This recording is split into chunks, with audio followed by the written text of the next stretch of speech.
Let's have a quick conversation about RFPs, and this will be a guide, the ultimate guide to RFPs.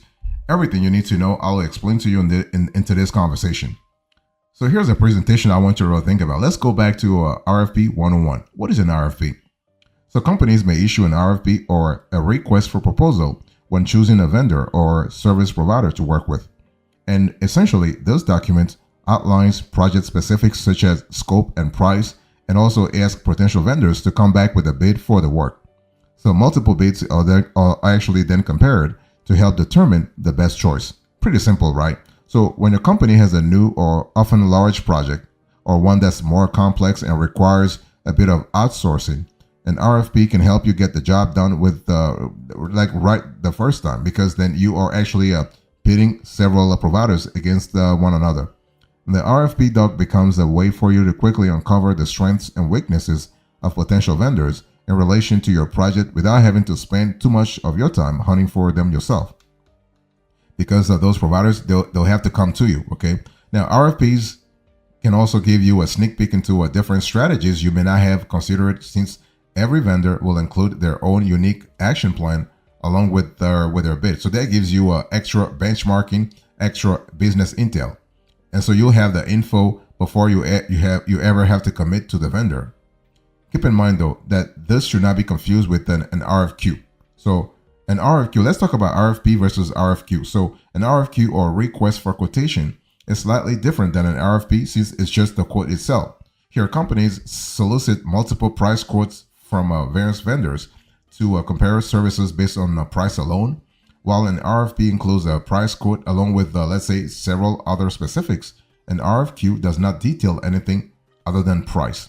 So as opposed to an RFQ is a request for a quote or a quotation.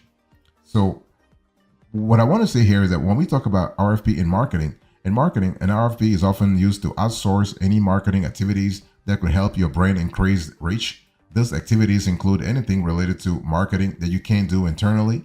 For instance, if you work at a small startup, you might create an RFP to find a full service communications and marketing team to actually create an integrated marketing plan for your business. If this is the case, you would outline in your RFP that you are looking for a firm to help you increase SEO presence or attract social media followers, etc. On the flip side, if you work for a marketing agency, you want to keep an eye out for RFPs in your area related to services you offer. For instance, if you work for a web design company, you want to look for businesses that have created RFPs for web design services.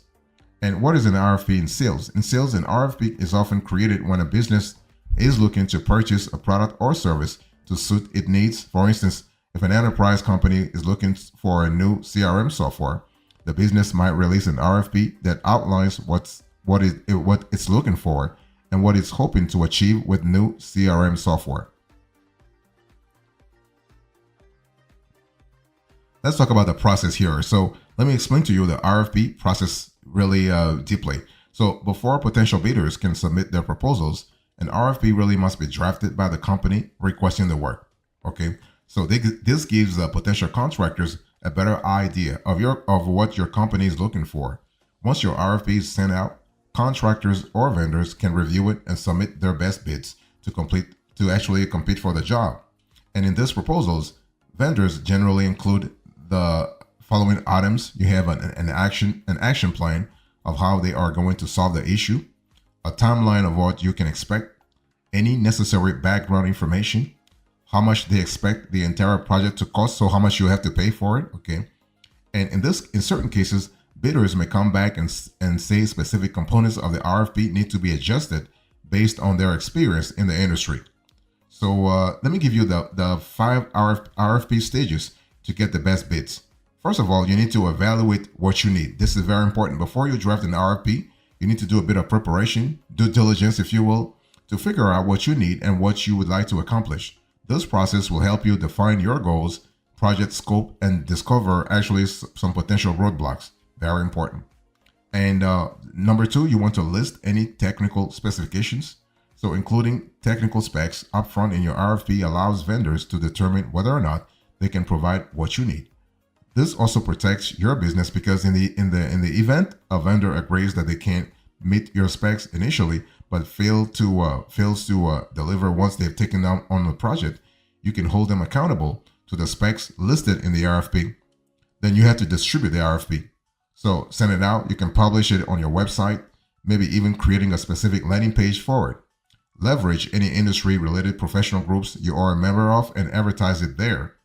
Utilizing your local chamber of commerce is also an excellent place to advertise your RFP if you would prefer to work with a local vendor.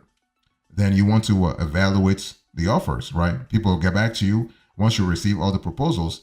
It'll be almost easy to compare each one and determine which vendor is the best fit for your company. And next, you have to finally you have to select the best vendor for the job. Some companies may request one more best and final offer from their top vendors after they have started this negotiation process to ensure they're not only getting the right person or company for the job, but they're at the right price too, right? So this is kind of important to think about.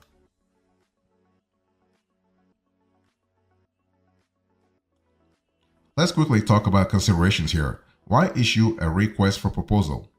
Well, number one, you want to spend time finding the perfect vendor on your own.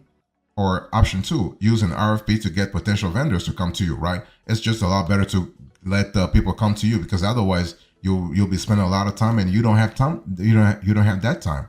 And so let me talk to you about the RFP benefits, the main benefits. While creating an RFP will require time up front, it's certainly, in our investigation, worth doing the legwork, because benefits of creating an RFP include time saving. You have the ability to publish stuff that goes beyond your network, and you also have vetted solutions. So in terms of time saving, basically an RFP saves you tons of time doing outreach to vendors. Instead, you can create one RFP document, publish it, and have the vendors come to you. And this RFP is not limited by your network. When doing the outreach yourself, you are most likely to stay within your own network, relying on referrals. While referrals are great, publishing an RFP online allows you to reach a much larger swath of vendors. You also have a vetted solutions, because the RFP route also gives you a sneak peek into each vendor's real plan of action, not the one they talked you into over the phone or in person. Since potential candidates have to submit a formal bid, they will need to spend time outlining the solution and really working through the problem at hand. And so that's kind of important. So with RFPs, you have an easy way to weed out vendors and cut through the stack of options fairly quickly. Okay, so what not to do with an RFP? That's an important element to think about, because there are some best practices to actually follow when it comes to RFPs. If you want to find the right vendor, you need your RFP to be specific. Only asking yes or no questions won't get you anywhere. That's why you must create specific questions that require thoughtful answers. Ask open-ended questions that require them to explain their thought process when solving a problem. Try to use sentences similar to this. We'll put this on the screen. Can you share an example of how you have solved this problem or a similar one for another company? Did you encounter any unforeseen roadblocks? What would you do the same or differently this time? So we put this on the screen also. With your proposed redesign, how long will it take a non-tech savvy person to complete the new registration form? How much time do you estimate this could save? So this is important. So with this in mind, you are ready to draft your first RFP.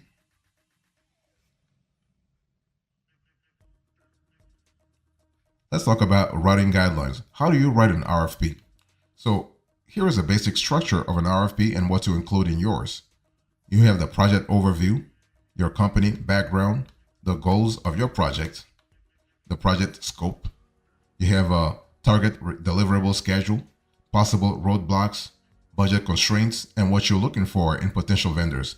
Let me first go a little more granular when it comes to the first four. So the project overview. So before you go into the specifics of your company, you should give a brief introduction to the project itself, so vendors know right away if this is something worth bidding on. If this is something that, because they have to really see what you're asking versus what their capabilities are. And you also want to mention your company background. This shouldn't be a long history of your company. Rather, it should give contractors a better idea of what your company does and who you serve as a target market, right? Because otherwise, their solutions might be out of sync with what you are offering your customers. You also want to go a little bit more granular on the goals of your project.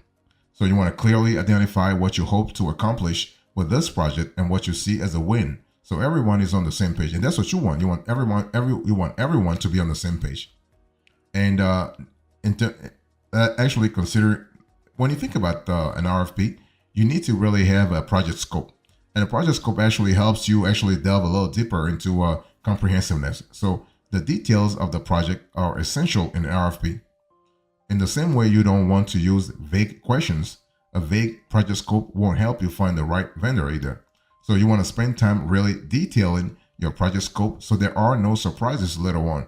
See, the whole thing is that if you want to attract the right vendor, you got to be really granular so that the vendor knows whether or not he or she can do this.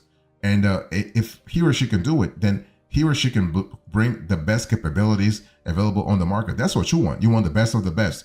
You do not want to have people actually wasting your time. You don't want vendors trying to really razzle dazzle you and trying to waste your time and their times too, right? You want a serious process, So you got to be clear right off the bat. Remember, first impressions count, not just vis-a-vis the vendors, but also vis-a-vis you as the RFP issuer. Very important. I want to talk to you about target deliverables schedule. And the whole thing is that even if your deadlines are not super tight, you should still have a target deliverable schedule in mind. Why? Because you have a lot of folks actually bidding for your project, and you want to give them a certain chronology. People have to have a certain chronology in mind to know whether or not they are available to actually bid on your project, and whether or not they'll be able to actually do the work in time. So this needs to be this target deliverable schedule needs to be included in your RFPs so that potential vendors can properly gauge if they have the resources and capabilities and also bandwidth to complete the job on time. You also want to include possible roadblocks. This is important. I mean, no industry is actually is safe from roadblocks. So don't hide your existing or potential issues under the proverbial rug if you want them to disappear. A successful RFP is really clear about any non-technical issues or possible roadblocks, such as are you dealing with custom coding or an outdated platform? Does your team have limited resources?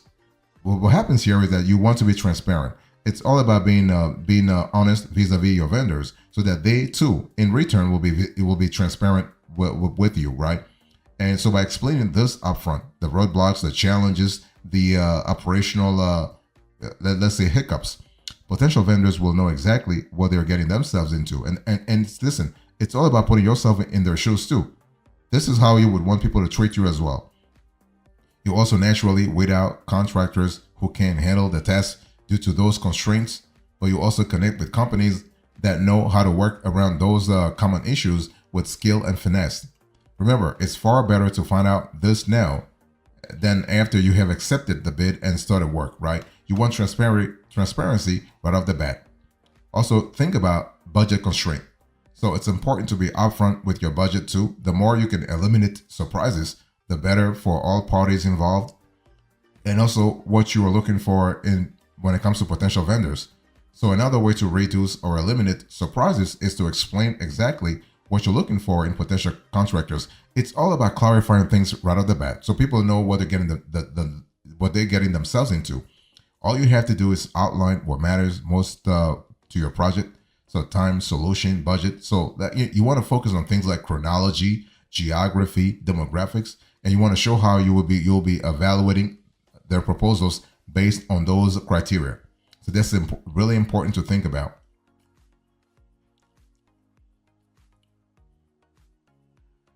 So what are the tools here? So I want to share with you some proposal software to help you manage RFPs. So you have Responsive, you have PandaDoc, and you have Nusi, among others. Let's quickly dig a little deeper.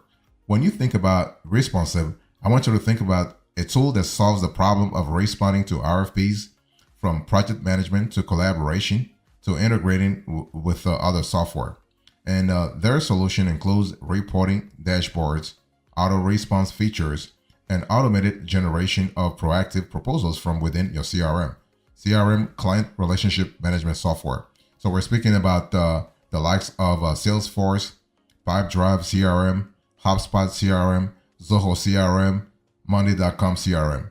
And responsive also includes an intelligent answer library that turns previous RFP responses into on-demand intelligence that empowers revenue teams with enterprise content at their fingertips, whatever they work. So that's kind of cool, especially if you're trying to really optimize your revenue generation process. And also, responsive has an integration with HubSpot that will automatically sync your RFP with your portal, making it very easy to share information with your team. So that's kind of cool. Then you also have PandaDoc. So to create customized RFPs with your own branding, consider using the proposal software PandaDoc. And here you can set up your first RFP within minutes and even collaborate with team members using real-time updates within the document itself. See, everything is happening within the document itself. So that native ability is really helpful, especially in the long run. You are able to get things done a lot faster. You also have Nusi. So similar to other proposal software on the market, Nusi uses a drag and drop editor that makes building RFPs a breeze, especially for beginners. And so that's kind of cool. What we love about Nusi is the scalability, but also the efficiency. So thanks to its clean, modern, simple design, Nusi is also really easy to figure out too. So you are able to get things done a lot faster. And one of the most helpful features of Nusi in our view is actually using it for reworking existing RFPs to save you time. Just copy the content from an RFP you like and edit information to fit your new request. So that's kind of cool. You can bid on multiple RFPs simultaneously.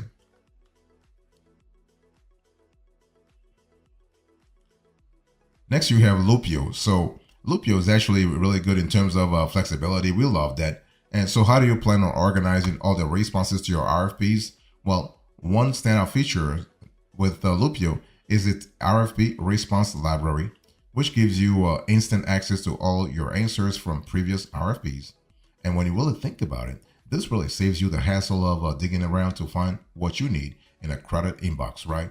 Especially if you have a large volume of proposals to actually handle, having this ability to actually streamline the process is kind of cool. And Loopio gives you the capability that you need to actually have to do this a lot faster. So we love that aspect of things.